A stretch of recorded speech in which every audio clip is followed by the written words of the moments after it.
మామ నువ్వు కరీంనగర్ లో ఎప్పుడు నేను మండి తీసుకుని వచ్చేసిన వీడియోస్ వేసుకో అడ్రస్ చెప్తా. మన మానర్ ఫ్లేవర్ దిగంగానే ఎన్టీఆర్ స్టాచ్యూ పక్కకే ఉంటది రాయల్ బవాచి ఫ్యామిలీ రెస్టారెంట్. ఇక లోపలికి వచ్చేసి ఆమె చూసుకో మొత్తం వేరే అనుకో. ఇది ఏంటంటే టేక్ అవే ఉన్నాయి, సిట్టింగ్ కూడా ఉన్నది. ఇగో ఇదే మండి ప్లేస్. ఇక్కడ కూర్చొని తిన్నామంటే పిచ్చెక్కిపోతుంది. ఈ మండి పేరు జుబ్రన్ మండి. ఇది బొగ్గుల మీద చేస్తారు. ఇంకేంది వాయించి పరద్దాం కాంప్లిమెంటరీ సూప్ దాయేసినాం. ఇక మండి వచ్చేసింది.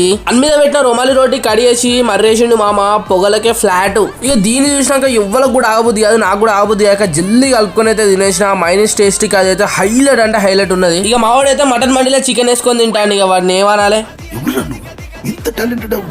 ఇది వచ్చేసి special royal chicken dry fry అన్నట్టు. ఇదైతే టేస్ట్ అయితే మంచిగానే ఉందట. ఇక మా అన్న వచ్చేసి గ్రిల్ ఎగ్ అయితే ట్రై చేసిండు. మా అన్నకైతే ఇది అంతగానం ఎక్కలే అట. ఇంకా ఇవే కాకుండా మీరు బర్త్డేలు చేసుకుందామంటే పార్టీ హాల్ కూడా ఇక్కడ అవైలబుల్ గానే అయితే ఉన్నది. అట్లనే ఇక్కడ సపరేట్ ఫ్యామిలీ సెక్షన్ కూడా ఉన్నది. ఇక్కడ ఫ్యామిలీ ప్యాక్ బిర్యానీ అయితే 6 ఈజీగా తినచ్చు. ఇక కరీంనగర్ లకి ఫస్ట్ మండి అంటే తీసుకొచ్చింది వీళ్ళే భయ. ఇక అట్లనే చికెన్ మండి కూడా మంచిగా ఉంటుంది బయట.